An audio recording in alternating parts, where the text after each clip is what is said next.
5월은 이 가정의 달로 전국적으로 교회들이 지킵니다. 그래서 하나님께서 기뻐하시는 행복한 가정을 다시 말씀 가운데 세우는 일에 집중하면서 또 교회마다 또 하나님의 은혜를 사모하고 또 지키게 되는 것이죠. 5월 한 달 동안 하나님의 은혜를 사모하면서 우리 모든 성도들의 가정이 하나님이 기뻐하시는 행복한 가정으로 세워지는 역사가 있기를 소원합니다. 이 윌리엄 F.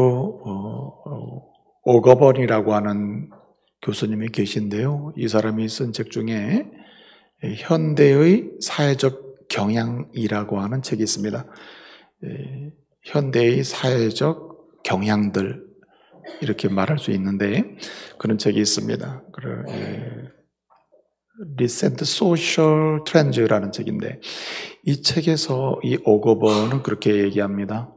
오늘 이 시대에 여러 가지 현상들이 많이 생기는데 이런 경향들의 가장 출발점이랄까요? 이런 것들이 왜 이런 경향이 많이 생기게 됐느냐 이제 이런 얘기하면서 가장 중요한 것이 뭐냐면 가정의 본래의 기능을 상실했기 때문에 이런 경향성이 뚜렷하게 일어나는 것 같다. 이렇게 설명을 해나가는 겁니다. 그러면 이 오거번 교수님이 말하는 상실된 가정의 기능은 무엇인가? 오늘 이 시대의 가정들에게는 있어야 될 그런 기능이 상실됐기 때문에 한마디로 행복한 가정이 건축될 수 없고 그것으로 시작해서 사회 공동체, 여러 공동체가 있잖아요. 그 공동체들이 흔들리고 있다는 겁니다. 여러 경향이 나타난다는 거죠. 그러면 어떤 기능이 상실되고 있는가? 가정은 어떤 기능이 있길래 그 기능이 상실됐다는 말이냐? 이 오거번은 그렇게 얘기합니다. 먼저는 경제적 기능이 상실됐다. 예컨대 가정에서 경제에 관한 기본적인 것을 배우게 되고 소비 경제든 수익 경제든 어떻든 경제의 구조나 경제 관계나 이런 것들을 다 배우게 된다는 거죠. 건강한 경제 활동에 대해서 자녀들이 성장하면서 배우고 부모는 또 가르치고 또 나누게 된다는 거죠. 근데 어쨌든 간에 오늘 이 시대의 가정은 그 경제적 기능을 상실했다는 겁니다. 건강한 경제 활동이나 경제적 개념이나 이런 전수 기능 자체도 상실됐다. 그 다음에 또 두 번째는 뭐냐면 이 교육적 기능이 상실됐다는 겁니다. 이 가정에서 아내나 남편이나 또 부모나 또는 자녀들이 이 가정 공동체에서 이렇게 배우는 아주 건강한 간습, 건강한 인습이 있고 더 건강하게 배우는 가치, 도덕성이 있는데 이런 전수가 무너졌다는 겁니다. 가치 교육이 안 되고 있다는 거예요. 배울 수 있는 기회가 사라졌다는 거죠. 그냥 저녁에 들어가서 잠만 자고 나오는 집이랄까요?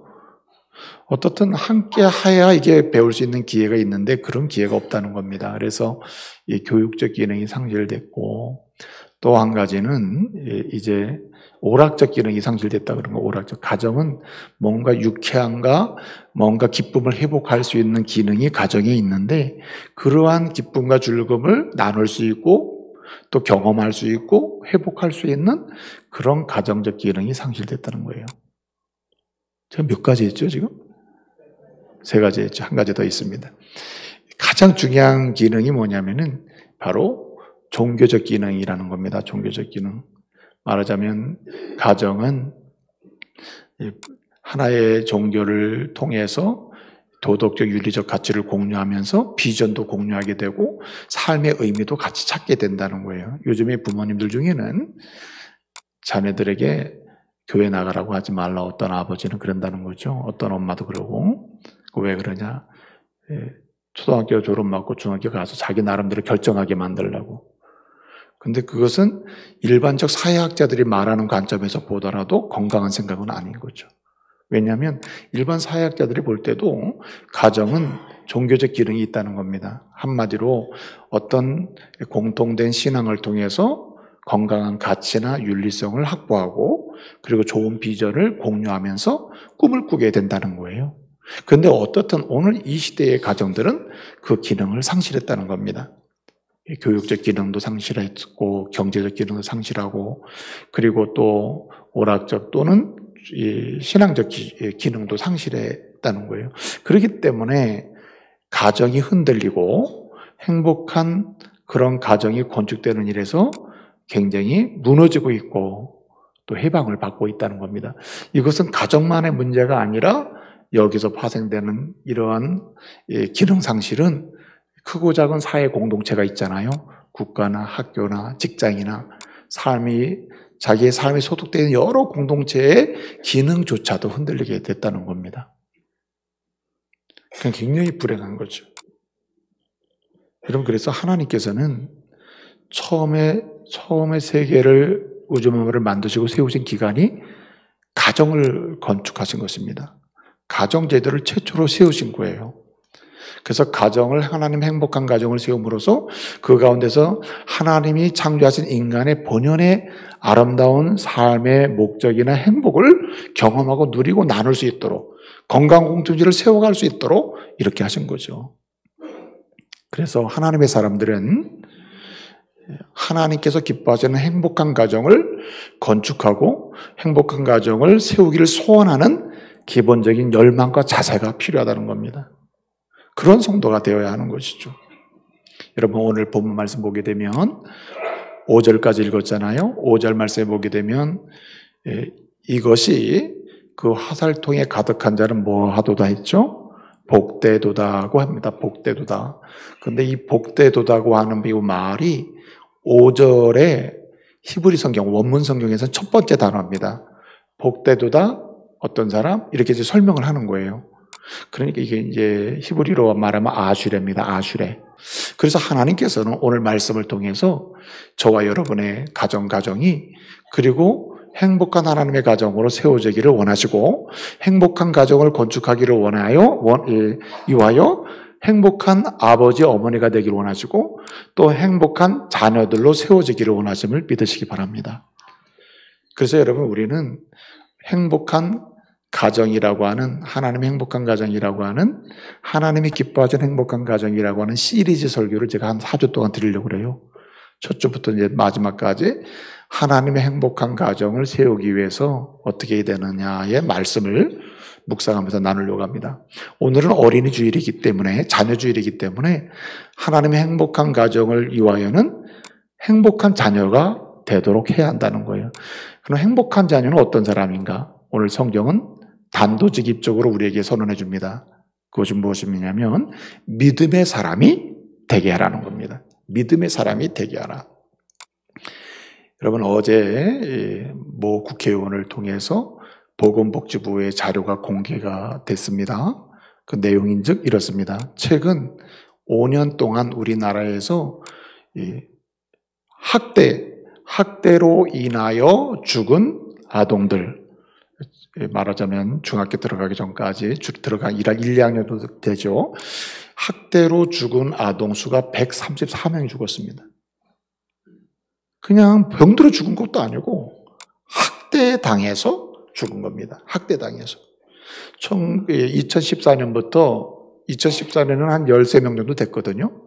근데 이게 자꾸만 증가를 하는 거예요.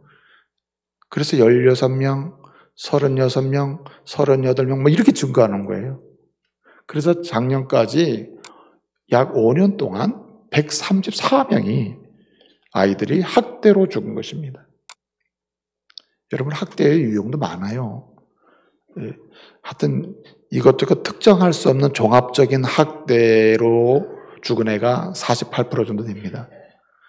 그리고 이제 여러 유형이 또 있습니다. 정서적 학대받는 아이, 신체적 학대받는 아이, 그리고 방임으로 학대되는 아이, 또는 성적인 학대가 되는 아이, 여러 유형이 있습니다만은 어떻든 이 학대가 종합적으로 반영이 돼서 아이가 죽게 됐다는 겁니다. 이건 죄악입니다, 죄악. 여러분, 대한민국이라는 나라가 하나님의 은혜로 얼마나 잘 살게 됐습니까? 얼마나 살기 좋은 나라가 됐어요. 경제적으로 얼마나 안정된 나라가 됐습니까? 솔직히. 이거 하나님 축복 아닙니까?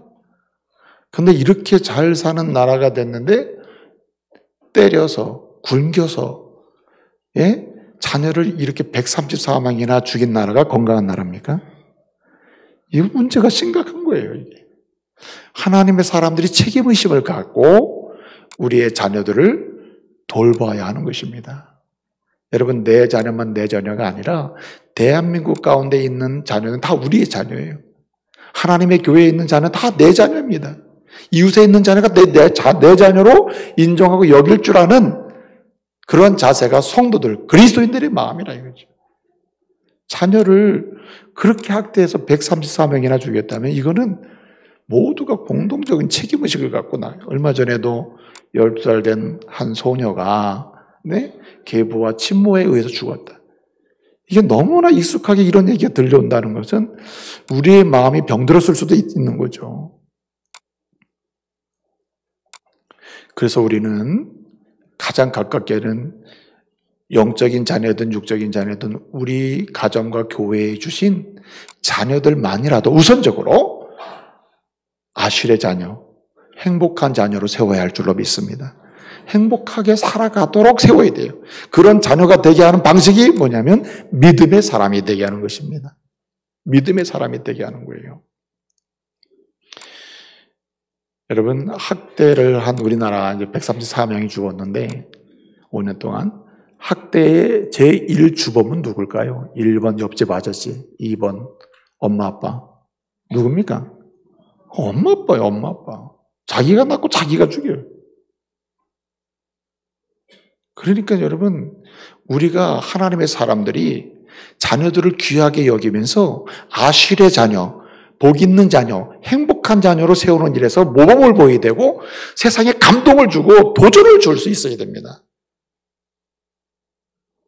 그 방식이 오늘 무엇입니까? 믿음의 자녀가 되게 하라. 여기 믿음의 자녀가 되게 한다는 말은 다른 말로 하면 하나님의 사랑받는 자녀가 되게 하는 것입니다. 믿음의 자녀가 되게 하는 것, 이것이 행복한 가정, 행복한 자녀가 되게 하는 길인데 방식은 뭐냐면 거꾸로 말하면 하나님의 사랑받게 하는 겁니다. 여러분, 오늘 1절, 2절 말씀 보게 되면 이렇게 이야기하고 있습니다. 여호와께서 집을 세우지 아니하시면 세우는 자의 수고가 헛되도다라고 했습니다. 샤웨라고 하면 샤웨, 헛되다, 완전 무가치하다 이렇게 얘기해요. 여호와께서 성을 지키지 아니하시면 파수꾼의 경상함이 허사로다, 헛되도다라고 합니다. 샤웨, 헛되다. 2절을 보게 되면 이렇게 얘기합니다. 너희가 일찍 일어나고 늦게 누우며 수고의 떡을 먹는 것도 뭐하다? 헛되도다라고 하고 있습니다. 헛되도다고 하는 말은 몇 번 나오죠? 3번 나옵니다. 사람이 일반적으로 세상에서 성공하는 조건은 3가지입니다. 모든 사람이 동의하고 있는, 어느 나라 민족이든 어떤 사람이든 어떤 연령층이든 동의하고 있는 성공의 조건은 3가지예요. 보편적 조건입니다. 첫째는 일찍 일어나야 됩니다. 일찍 일어나야, 한마디로 부지런해야 돼요. 부지런해야 성공하는 거 아닙니까? 2번째는 뭡니까? 늦게 누워야 돼요. 근면해야 돼요. 근면, 2절에 나오는 얘기입니다. 근면해야 됩니다. 그 다음에 3번째는 뭡니까? 수구의 떡을 먹어야 된다 그랬습니다. 이것은 무슨 얘기냐면 일찍 일어나고 늦게 눕는 것인데 일찍 일어나서 늦게 눕기까지 그 안에서 일을 하다 보면 고난이 많다, 고난이. 근데 그 고난을 감내하는, 인내하면서 수고해야 된다는 거예요. 그럴 때 반드시 성공하는 것입니다. 이게 세상적 논리입니다. 근데 오늘 말씀은 뭐라 합니까? 그것도 헛되도라고 했습니다. 그러면 일찍 일어나는 부지런함, 늦게 눕는 근면함, 그리고 수고의 떡을 먹는, 인내하면서 고난을 이겨내는 이 인내의 수고, 이것이 무가치하다는 말이 아니에요. 그것이 성공의 조건임에도 불구하고 그것으로 성공할 수 있다 치더라도 이 한 가지가 없으면 성공해도 실패한 것과 같다는 뜻입니다. 그것이 무엇입니까? 하나님이 함께 하셔야 한다는 거예요. 주님이 함께 하셔야 돼요. 한마디로 주님을 절대적으로 신뢰하는 절대 주권을 인정하고 절대 믿음으로 주님과 함께 할 때에, 주님을 의뢰할 때에 그 사람의 수고가 가치를 발현하고, 그리고 그 헌신이 아름다운 결실을 나타내며 성공적인 삶으로 나갈 수 있다는 겁니다. 여러분, 그래서 우리뿐만 아니라 우리 자녀를 행복한 믿음의 사람으로 세우려면은 우리는 어떻습니까? 모든 것에 앞서서 믿음의 자리로 나가도록 도와야 한다는 거예요. 여기 믿음의 사람으로 세운다는 말은 반대로 어떤 사람 세운다 그랬어요? 하나님의 사랑받는 사람 되게 하는 것이다. 2절 하반절을 보게 되면 이렇게 얘기합니다. 그의 사랑하는 자에게 뭘 주셔요? 잠을 주시는도다. 잠을 주신다. 한마디로 믿음의 사람이 되면 수고를 하기 전, 근면하기 전, 그 무엇에 앞서서 믿음의 사람으로 수고하고 근면하고 믿음의 사람으로 인내하면서 어떤 믿음의 일소리를 두고 믿음으로 삶을 살아가는 그 사람은 하나님의 사랑을 받게 되는데 그 사람은 왜 행복하게 되느냐면 하나님이 그에게 복을 주시기 때문에 어떤 복을 주시죠? 잠을 주신다. 잠을 주십니다. 잠을. 이 본문에서 사랑하는 자에게 잠을 준다는 말은요. 무슨 뜻이냐면 여러분 생각해 보세요. 일찍 일어나고 늦게 놓으면 잠자는 게 어때요? 골아 떨어지겠죠. 그러나 일찍 일어나고 늦게까지 일을 해도 잠자도 잠이 안 오는 경우가 많아요. 너무 고민이 돼가지고. 그러나 하나님을 신뢰하며 그들의 인생을 살아가는 사람은 잠까지도 복을 주신다는 뜻입니다. 그런데 이것은 그 정도 의미가 아니에요. 하나님 복을 주시는데 잠을 주시는데 이 잠을 준다는 말은 믿음으로 사는 그 사람에게 세 가지 의미가 있어요. 첫째, 알맞게 주신다. 둘째, 필요한 걸 주신다. 셋째, 올바른 것을 주신다는 뜻이에요. 할렐루야. 그러니까 복이 있는 사람 되는 거죠. 여러분, 저와 또 우리의 자녀들이 하나님의 행복한 자녀, 믿음의 사람으로 세워져서 사랑받는 자가 되어서 하나님으로부터 옳은 것 받고 필요한 것 받고 알맞은 것 받는 그런 은혜와 복을 받는 자녀들이 되기를 말씀으로 축복합니다. 그렇게 양육을 해야 한다는 거예요. 자, 보세요. 오늘 우리가 몇 편을 읽었죠? 시편 127편을 읽었어요. 그런데 시편 127편을 보게 되면 성전에 올라가는 노래로 되어 있거든요. 이 노래는 언제 부르는 노래냐면 성전에 올라가면서 내 인생은 절대적으로 하나님께 맡겼다. 하나님을 신뢰하고 산다. 하나님의 절대 주권을 인정하는 나는 하나님과 함께 동행하는 사람이다. 하나님 없이 난 아무것도 할 수 없다. 이렇게 인정하면서 성전에 올라가며 부르는 노래입니다. 그래서 이것을 성전 순례시 또는 성전에 올라가며 부르는 노래라고 하거든요. 그런데 시편이 전부 몇 편까지 있어요? 150편이 있습니다. 1편부터 150편까지 있는데 그 150편 중에 성전에 올라가면서 부르는 노래 또는 성전에 내려오면서 부르는 하여튼 성전 순례시 성전에 가면서 하나님만이 내가 믿을 수 있고 의탁할 수 있는 유일한 분이다. 나는 하나님과 더불어 동행하며 산다. 하나님 없이는 안 된다고 하면서 이렇게 부르는 노래인데 그 노래가 15편이 있습니다. 성전에 올라가는 그래서 부르는 노래가 150편 중에 15개가 있어요. 그 15편이 120편부터 134편까지입니다.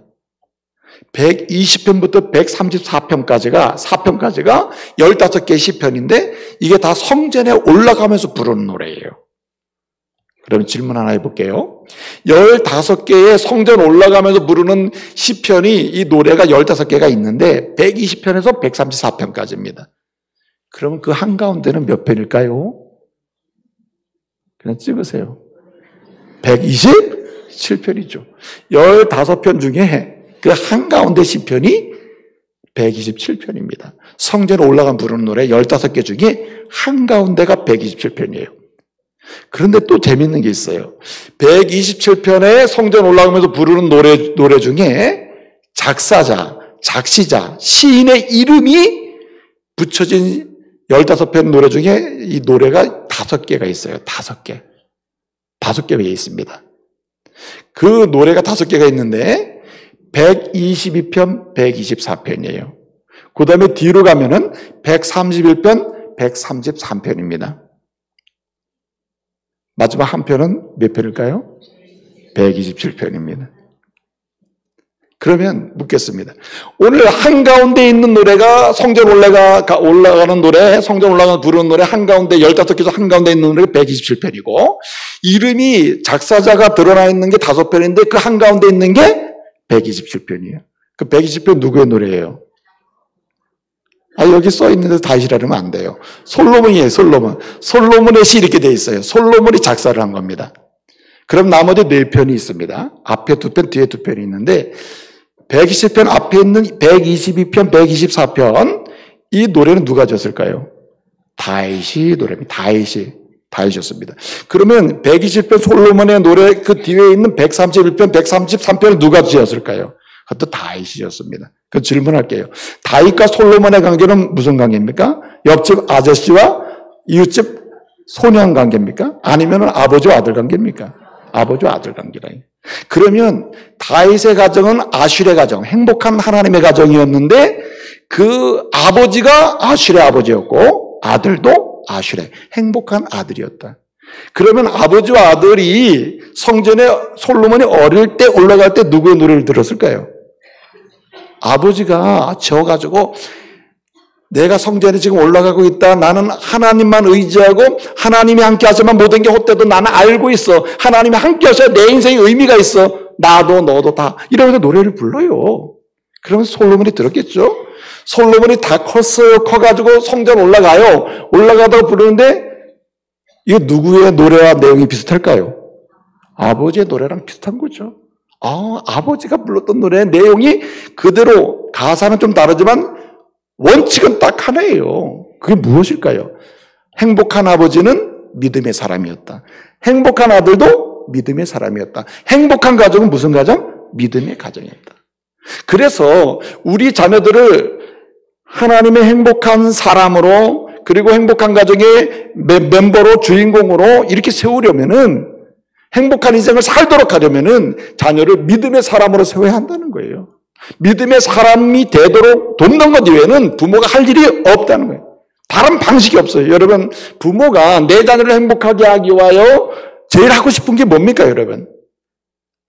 여러분, 얼핏 마음에 드는 게 뭐예요? 내가 내 자녀를 행복하게 하기 위해 내가 해줄 수 있는 게 뭘까? 뭐가 생각납니까? 돈 모아서 돈을 유산으로 줘야지. 그런 사람도 있을 겁니다. 아니야, 내가 어떻게 내 자녀를 해서 권력을 뭔가 좋은 데 취직하게 해야지. 아니면 뭔가 힘 있는 사람 되게 해야지. 여러 가지 방식이 있을 거예요. 그러나 권력을 쥐고 있던 왕이었던 다윗조차도 그 왕의 권력을 줘서 행복하게 하려고 한 게 아닙니다. 다윗조차도 그 아들에게 한 말은 딱 하나예요. 어떤 사람? 믿음의 사람으로 살아야 된다. 믿음으로 사는 길 외에는 행복한 인생을 살 길이 없다는 겁니다. 그렇게 지금 얘기하고 있는 거예요. 여러분, 우리의 자녀들을 믿음의 사람으로 세우는 애가 있기를 바랍니다. 그래서 아슐의 아빠가 되고 아슐의 엄마가 되고 아슐의 자녀가 돼야 돼요. 행복한 자녀가 되도록 해야 됩니다. 믿음의 사람만이 하나님의 사랑을 받을 수 있고 사랑받으면서 행복한 인생을 나갈 수 있어요. 그에게 필요한 거 하나님이 주십니다. 그에게 올바른 거 하나님이 주시고 그에게 알맞은 것을 하나님이 때를 따라 주실 줄로 믿습니다. 믿음의 사람이 누리는 복이에요.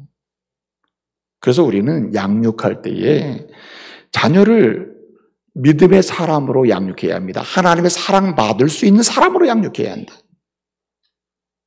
가장 중요한 방법이 뭐가 있을까요? 오늘 3절 이하를 보게 되면 중요한 방법 3가지를 알려줍니다. 오늘 3절을 보게 되면 뭐라고 시작하죠? 보라 얘기합니다. 보라. 히브리어는 힘내라고 해요.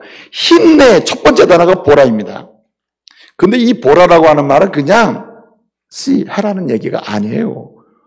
그냥 워칭하는 개념이 아니에요. 이것은 무슨 얘기냐면 보라라고 하는 말은 믿음의 사람을 세우기 위하여 하나님의 사랑받는 사람이 되도록 양육하기 위하여 이것처럼 중요한 것이 없으니 이 다음 것을 명심하고 이대로 해라는 뜻이에요. 보라, 힘내, 이대로 해라, 이대로. 첫 번째 양육 방법이 무엇입니까? 오늘 3절 첫 번째 나오는 방법은 이렇게 얘기합니다. 자식은 여호와의 기업이요라고 했습니다. 여기 기업이라고 하는 말은 나알랐다고 하는 말인데 이 말은 땅, 하여튼 소유라는 개념입니다. 한마디로 내게 주신 선물이긴 하나 이 자녀는 선물이긴 하나 누구의 소유? 소유권이 하나님께 있다는 말입니다. 내 소유가 아니라 이거예요. 여러분, 소유자는 자기 마음대로 할 수 있는 권한이 있죠. 그러나 자녀는 내게 주셨지만 내 소유가 아닙니다. 하나님의 소유입니다. 그렇기 때문에 믿음의 사람으로 하나님의 사랑받는 사람으로 양육하기 위해서는 첫 번째 방법이 무엇이냐면 바로 이겁니다. 하나님의 뜻대로 양육해야 한다는 거예요. 하나님의 뜻대로 양육해라. 하나님의 뜻대로. 내 뜻대로 내가 원하는 대로 키우면 안 된다는 거죠. 하나님의 사람이므로 하나님이 원하는 대로 키워라. 하나님이 원하는 대로. 하나님이 원하는 대로 키우는 방식이 뭐가 있습니까? 그래서 여러분 우리 이전에 어릴 때 보면 국민교육원장이라는 게 있습니다. 국민교육원장. 그것도 다 외우고 그랬잖아요. 근데 이스라엘의 국민교육원장이 있습니다. 이스라엘도 국민교육원장이 있거든요. 오래전부터 지금까지 국민교육원장으로 쓰는 게 뭐냐면은 쉐마라고 하는 신명기 6장 4절 9절입니다. 신명기 6장 4절 9절을 보게 되면 거기 첫 번째 나오는 나라가 들으라인데 이스라엘아 들으라 이렇게 얘기합니다. 그리고 뭐라 그럽니까? 우리 하나님 여호와는 오직 유일하신 여호와이시니 라고 시작하면서 5절에 보게 되면 너는 마음과 뜻과 힘을 다하여 주 너희 하나님을 믿고 사랑하라는 거예요. 그리고 이렇게 얘기합니다. 6절에 보게 되면 오늘날 내가 네게 명하는 이 말씀을 너는 마음에 새기고 7절부터 보면은 내 자녀에게 부지런히 가르치며 길을 행할 때든지 밖에 있을 때든지 집에 있을 때든지 누웠을 때든지 일어날 때든지 이 말씀을 강론할 것이며 그다음에 뭐라 그러면 이 말씀을 내 손목에 메어 못을 삼고 기호로 삼고 내 미간에 붙여서 표로 삼고 내 집 문설주와 바깥문에 기록할지니라. 무슨 얘기입니까? 이스라엘의 국민교육원장은 뭐냐면 여러 가르칠 것도 많지만 아이가 성공적으로 그리고 무엇을 하든지 행복한 아이로 양육되려면은 믿음의 사람이 되도록 해야 되는데 방식은 말씀을 가르치는 게 없다. 하나님 말씀 외에는 길이 없다는 거예요. 말씀 외에는. 이 세상은 영원한 게 세 가지가 있습니다. 첫째, 하나님이 영원하셔요. 둘째, 말씀이 영원해요. 셋째, 인간의 영혼이 영원해요. 그렇기 때문에 영적인 존재인 우리는 영원한 것을 배워야 행복한 존재가 됨을 믿으시기 바랍니다. 영적인 존재인 우리는 하나님의 말씀, 영원하신 하나님의 말씀을 배워야 영원하신 하나님과 관계를 믿는 믿음의 사람으로 그의 사랑을 받는 사람이 될 수 있다는 거예요. 그래서 잠언 기자는 이렇게 얘기합니다. 잠언 20장 6절에서 마땅히 행할 길을 아이에게 가르쳐라. 자녀에게 가르쳐라. 그것이 무엇입니까? 말씀이다. 말씀밖에는 길이 없다. 말씀밖에. 그 말씀을 가르치면 그들은 믿음의 자녀가 될 것이고 믿음의 자녀는 하나님의 사랑을 받게 되니 그 사랑 가운데 그들의 인생은 의미 있게 될 것이고 즐겁게 될 것이다. 이렇게 얘기하는 거예요. 여러분 사도 바울이 에베소 교회에서 목회하시는 이 디모데 목사님에게 편지 쓰면서 얘기하는 거예요. 디모데 개인에게도 말하고 동시에 그 교회에 속해 있는 가정들에게 가르칠 때 이렇게 가르치라고 얘기해요. 자녀들을 가르쳐 이렇게 가르치라고 얘기해요. 예컨대 뭐 돈 버는 방법, 성공하는 방법, 예컨대 무슨 취직 잘하는 뭐 이런 걸 가르치는 게 아니고 뭘 가르치라래요? 디모데후서 3장 16절에 뭐라고 얘기합니까? 모든 성경은 하나님의 감동으로 된 것인데 이 말씀은 바르게 함과 의로 교육하기에 유익하다. 교훈과 책망에도 유익하다. 이렇게 얘기해요. 그리고 17절에 뭐라 합니까? 그렇게 되면 온전한 사람이 된다. 행복한 사람이 된다. 믿음의 사람으로 세워진다는 겁니다. 말씀 외에는 길이 없다는 겁니다. 여러분의 경험을 얘기해서 내가 아빠가 자랄 때 이랬는데 너도 그렇게 해라. 요즘은 안 통해요. 그런 시대도 아닐 뿐더러 그래서 이 시대든 저 시대든 변하지 않는 영원한 것을 가르쳐야 된다. 그러면 영원하신 하나님과 믿음의 관계 속에서 그 사랑을 받으며 자라갈 수 있는 기회를 제공하게 될 줄로 믿으시기 바랍니다. 그래서 그 말씀으로 가르치는 것이에요. 말씀으로. 그래서 여러분 이 성경에 나오는 인물들을 보게 되면 한결같이 공통점이 뭐냐면 자기 자녀를 향한 하나님의 사람을 세우는 과정 속에 믿음의 선진들은 한결같이 말씀을 붙들고 자녀를 대하고 있는 걸 볼 수 있습니다.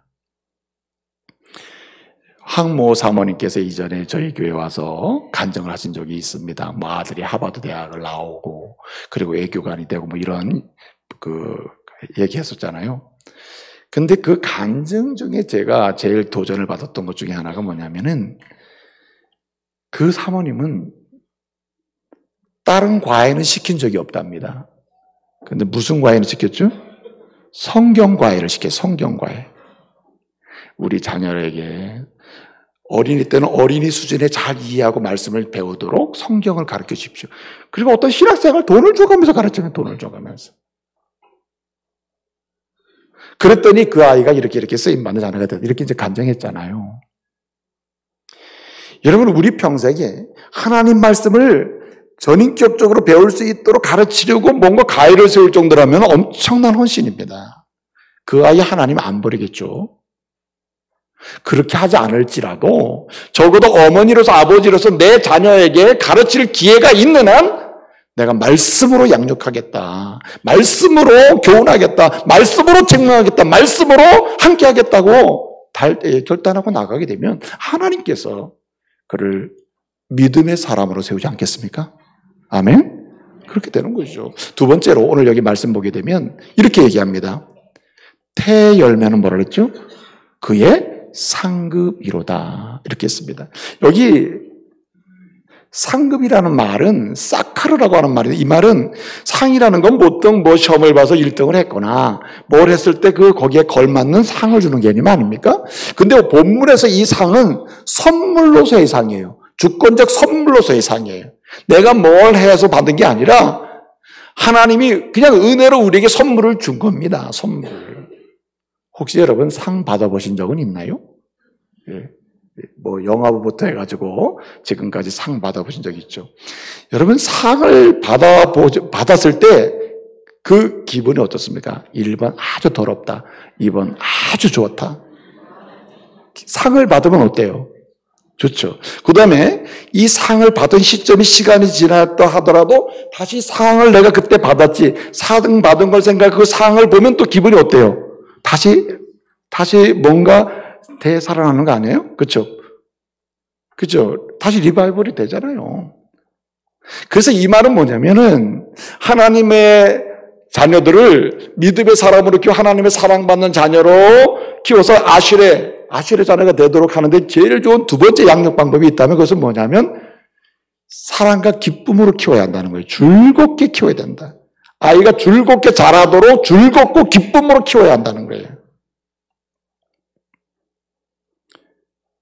여러분, 그래서 우리는 자녀들을 불안하게 하면 안 되는 거죠. 여러분, 영아 때부터 불안을 경험을 하게 하면 불안의 깊이가 더해진다는 거 아니겠어요? 말을 못했을 뿐이지 영아 때부터 불안이 더해지면 안 된다.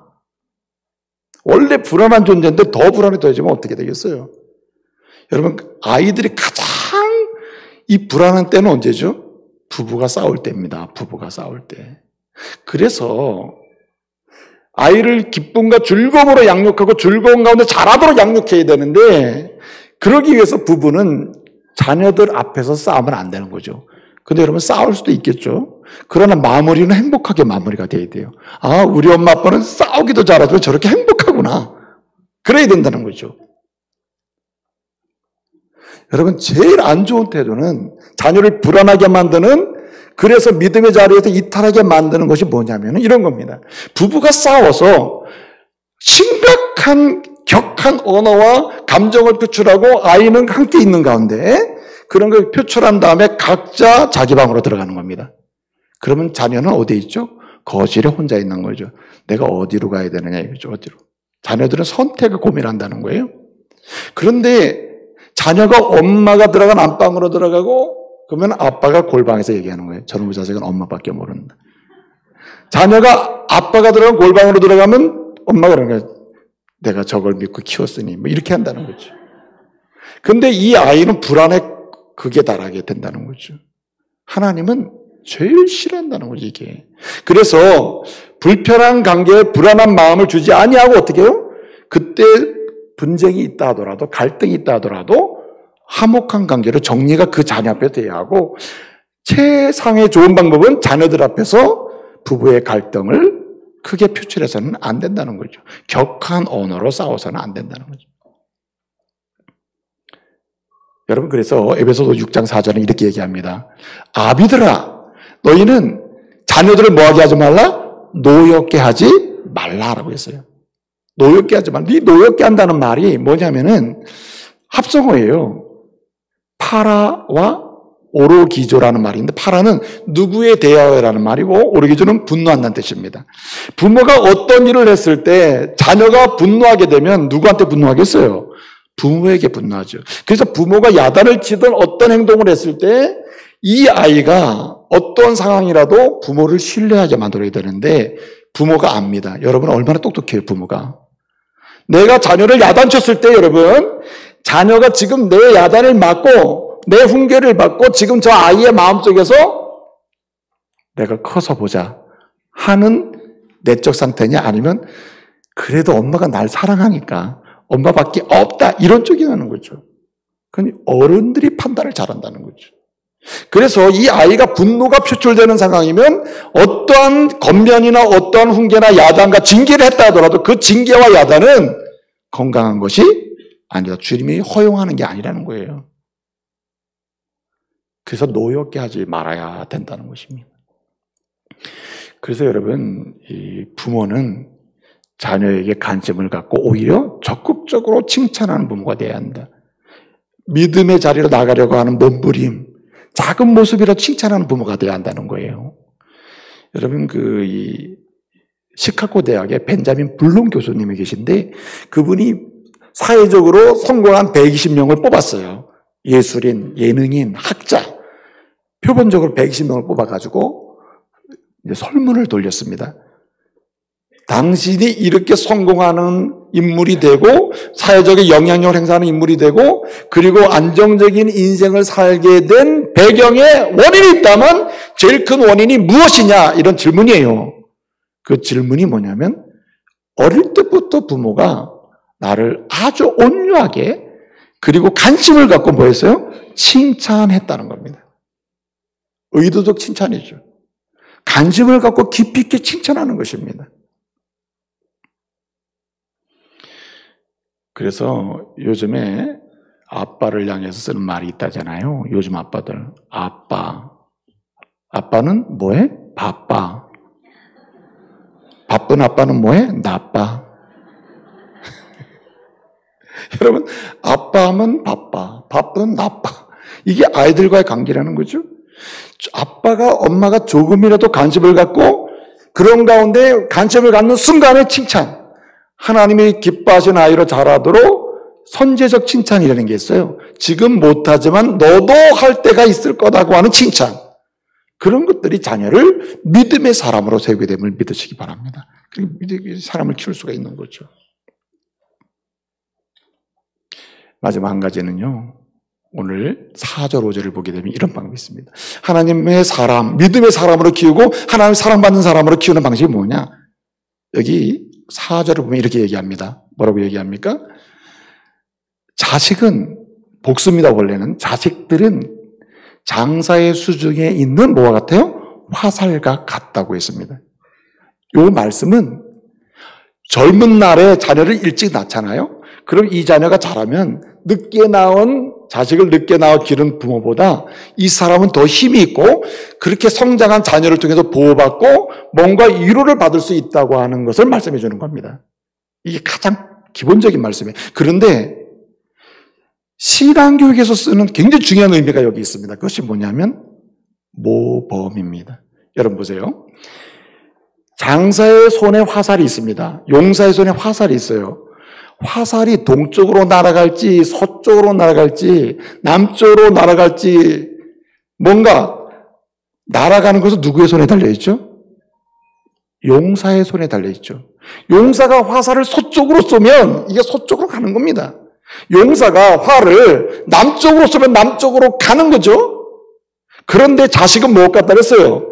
용사의 수중에 있는 화살과 같다. 이 말은 뭐냐면 자식은 부모의 손에 있는 화살과 같다.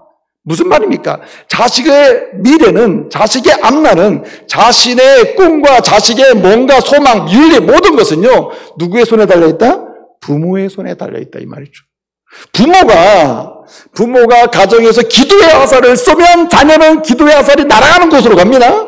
부모가 예배의 화살을 쏘면 예배의 자리에 나가게 돼 있습니다. 부모가 신실하게 하나님 말씀을 따라가고자 하는 열망으로 하나님 말씀을 순종하고자 하며 따라가면 그 화살이 가는 곳으로 자녀가 가 있습니다. 오늘 그 말씀하는 거예요. 그러니까 제일 좋은 자녀 양육의 방법은 모범이라는 거예요. 모범. 신앙의 모범, 윤리의 모범, 언어의 모범이라 이거예요. 얘야, 너는 절대로 거짓말하며 살지는 말아라. 거짓말은 반드시 손해본다. 알았지? 네. 띠리링. 엄마, 목사님. 없다고 해.